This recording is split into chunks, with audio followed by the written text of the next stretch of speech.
How is it that such an unrecognisable building can seem so familiar? A building that stretches high and wide with multiple angles and strange geometry, surely impossible to create using masonry techniques of the modern and ancient worlds. Surely methods such as these hold no logic found in craftsmanship of any type that I've heard or seen. I noticed the cracks in a dark, seemingly unsettled primitive mortar between massive boulders, the size of which architects would claim a great story of, I'm sure.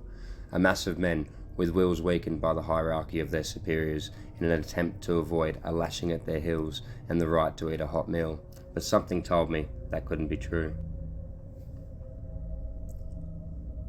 The fact that vast amounts of water creating a lake or ocean of some type stretches either side of this giant fortress-like building suggests that anyone expected to place the flat stones that were the size of a house and shaved to be flat or cut to fit in place would surely perish into the deep and disgusting water below after the scaffolding equipment broke under the weight. I thought about how the last thing they would smell would be the disgusting scent of that water, if water is indeed what it was. Oh, how this building would hold together, with completely wet, rotten, unset mortar eating away at the seams of the stones. I kept laughing to myself. You can't keep expanding if your foundation rots, can you, you bastard? But it appeared no matter how far this dream progressed, those stones wouldn't fall. I can't explain why it scares me to think of giant spires of blackness surrounded in a strange mason work, towering to the height of what we would call a 122-story tower. The walls of this city-like building so strangely becoming taller and taller, and each time this building will grow, it will grow strangely. I can't quite explain it.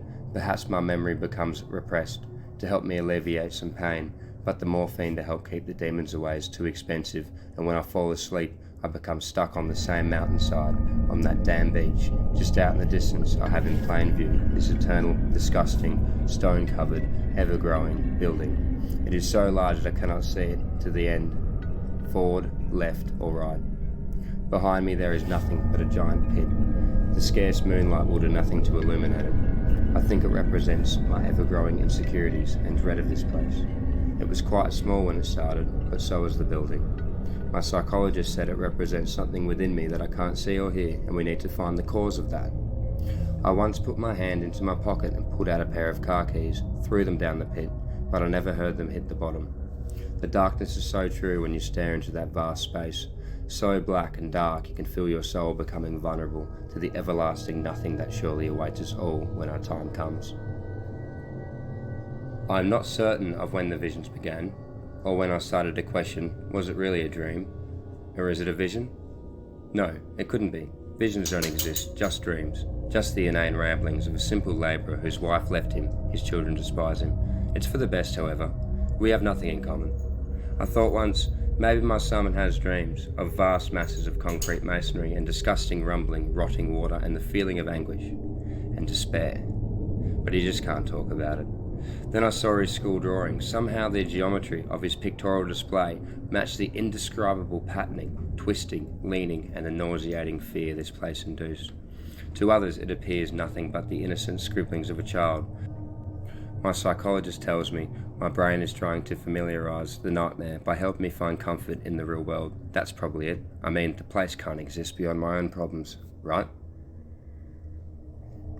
The pit of darkness behind me howls as some wind ricochets off the slope I'm standing on. The dreams are becoming more vivid now. The wind pushes with a compelling force, and I envision that if it were to change course, I would surely plummet to my death below. Normally I would awake, what felt like a long time ago. But being exposed to this terrible place for so long has made me curious. However, I felt nothing could drive me down the slope path towards the beach. Then I took a step. I couldn't be sure why, but after the first one, each of the others became easier. Each footstep was drowned out by the crashing, roaring sound coming from the body of water in front of me, getting louder as I approached. I walked towards the building, and as the slope levelled, I expected to feel sand underfoot. But why would a place as ominous and strange as this cater for my expectations? In place of sand was an oozing, unsettling bog, as black as tar and sticking. On I went. I knew this was a dream, and in my eyes, I was about to progress to the next part of it.